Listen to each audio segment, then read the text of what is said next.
Sri Lanka, officially the Democratic Socialist Republic of Sri Lanka, formerly known as Ceylon, is an island nation located in the south of Indian Ocean. Sri Lanka has fought a war against terrorism for over a period of 26 long years. The conflict between Liberation Tigers of Tamil Eelam, alias L.T.T.E, who has fought for a separate state in Sri Lanka, has stopped the development process in the country at large. Thousands of lives lost in the battle from both government troops and the L.T.T.E, and the damage to the properties could be many $billion. After massive military campaign, the Sri Lankan military defeated the L.T.T.E in May 2009, bringing the civil war to an end. With the end of the conflict between the Sri Lankan government and the L.T.T.E, then government of Sri Lanka, which was under Sri Lanka's former president Mahinda Rajapaksa, focused on reconstruction and rehabilitation of the affected areas of the north and east of Sri Lanka, including the rehabilitation and the reintegration into society of former L.T.T.E child soldiers and combatants. A massive infrastructure development drive was launched to rebuild houses, roads, bridges, schools and medical facilities in these areas, as well as clearing of large tracts of land from landmines to allow the return of IDPs to their homes. However, 6 years after the end of armed conflicts, there remained a sense that Sri Lanka had not succeeded in winning peace and harmony. A new government was elected in January 2015, which adopted the two-pronged policy of reconciliation and development, conscious that one without the other would not lead to genuine reconciliation among the diverse communities that make up Sri Lanka.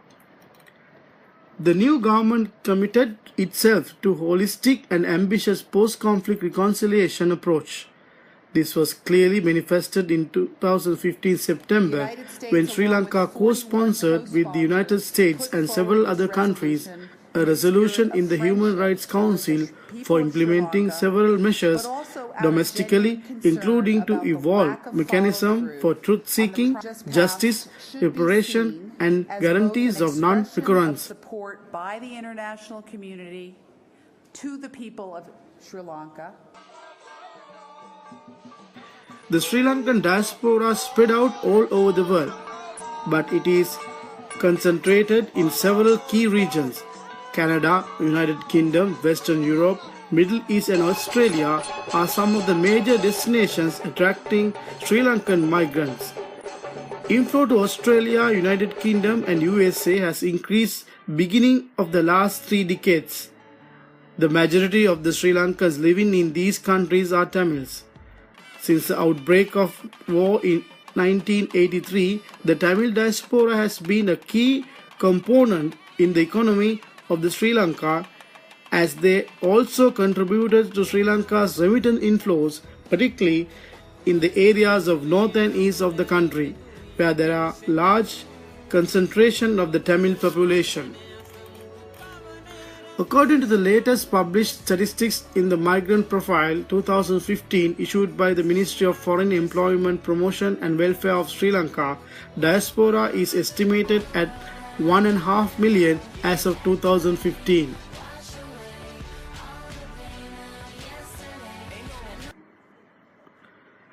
According to the statistics available, 280,000 people had fled the conflict in the north region between April 2008 and June 2009. As with Tamil migration flows among the Sinhalese also increased during the period of intense conflict, as a result of which the country's economic prospect dimmed. However, unlike the majority of Tamil diaspora, Sinhalese migrants tend to leave the country for economic rather than political and security reasons. Sri Lanka's new president-elect Maithripala Sirisena also believes that the reconciliation could be achieved by respecting the rights of all communities and treat all equally. He also believes that diaspora can create a major impact in the development process of Sri Lanka, and he has already invited them to be a part of development of Sri Lanka. අපි සමානාත්මතා සමාජයක් පිළිබඳව නිතර කතා කරනවා. සෑම කෙනෙක්ම එක වගේ ජීවත් විය යුතුයි කියලා කතා කරනවා. එහෙමනම් සෑම කෙනෙකුටම එක වගේ සිය අයිතිවාසිකම් භුක්ති විඳින්න දිය යුතුයි නේද? සෑම මිනිසෙකුටම සැපවත් නිදහස් පෞල් ජීවිතයක් අවශ්‍යයි නේද? ඒ නිසා මම ඊටාම ගෞරවයෙන් ඉල්ලීමක් කරනවා මේ රටේ සමස්ත ජනතාවගෙන් සමානාත්මතාවයෙන් සියලු දෙනාට එක වගේ ජීවත් වීමේ සමාජයක් බිහි කරන්න අපි එකට එකතු වෙලා කටයුතු කරමු කියලා. This is for the first time that any Sri Lankan government has made such commitments to work with international partners as well to address human rights and humanitarian issues affecting Sri Lanka. Since the election of the present government, Sri Lanka has made impressive strides promoting good governance, rule of law, and equality and justice. This fact has been widely acknowledged by the international community. For instance, US Ambassador to UN Samantha Power, during her visit to Sri Lanka in November 2015, stated that she cannot think of any other country where there has been so much positive change in such a short period of time. And Sri Lanka really stands out as a place and a people who have given the world great hope. It's a country that dealt with terrorism itself and now is dealing with the very difficult legacies of a long and very arduous civil conflict. But it is putting one foot in front of the other, facing hard problems, and again showing no signs of moving away from confronting the difficult issues of the past in order to help contribute to that brighter future.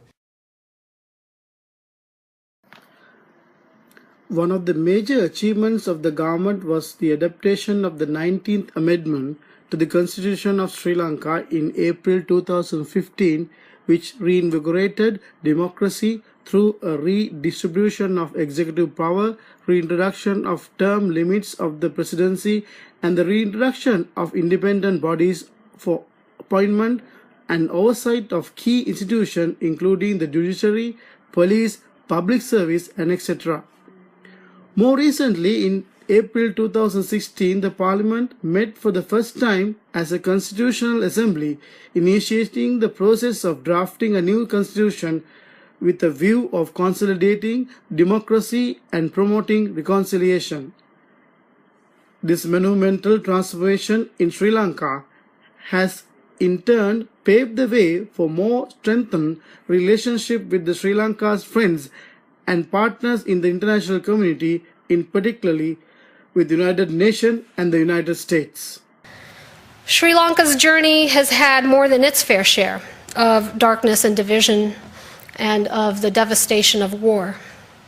But what is remarkable is the resilience of its democracy and the determination of its people to seek out a new future for all of its citizens and to refuse to remain mired in the past. That determination found voice in the January 8th election of 2015, which brought in a new leadership that rejected the politics of fear and division and sought to bring about a unified Sri Lanka. And the government of President Sirisena, Prime Minister Wickremesinghe, has also made clear that as it seeks to bring about a new future for the country, it also seeks to repair and restore Sri Lanka's relations and reputations with the international community. Notwithstanding this progress, sustaining the vigor of the reconciliation process and the democratic reforms, among the other factors, is centered on economic development, as the general public demands a quick peace dividend. Today, due to past fiscal profligacy, Sri Lanka suffers a debt burden. A very low tax to GDP ratio compounds matters. While Sri Lanka is a low middle income country, the challenge of incorporating the bottom 40% of the population in Sri Lanka's push to become a higher middle income country is another onerous task. The Prime Minister of Sri Lanka, Ranil Wickremesinghe, also in the view that forming a national government by bringing together the two major political parties in Sri Lanka has given the opportunity to work out policy framework in agreement on the unity and reconciliation. That has given an assurance to the diaspora the commitment of the government of Sri Lanka to develop Sri Lanka and also make their way back to their homelands and works towards the development of the country with the expertise and the knowledge. This new parliament in Sri Lanka is unique and historic. We have a government formed by the two leading parties in Sri Lanka who has so far contended for power, at least from 1956 onwards. We are together for 2 years to see how we can work out a policy framework, an agreement on unity and reconciliation. Meanwhile, the government investigates a role for the overseas diaspora of all communities towards rebuilding the country, both in supporting the reconciliation process and in contributing to the economic development in all regions. Expressing his views on the diaspora at a conference on advancing reconciliation and development in Sri Lanka at the United States Institute of Peace, Minister of Foreign Affairs of Sri Lanka, Mangala Samaravida, stated that Sri Lanka is looking forward to obtain the support of Sri Lankan diaspora in building the future of Sri Lanka.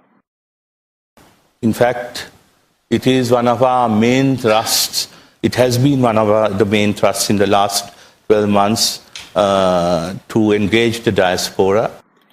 International support for Sri Lanka's domestic efforts to promote democracy, reconciliation and economic development is invaluable.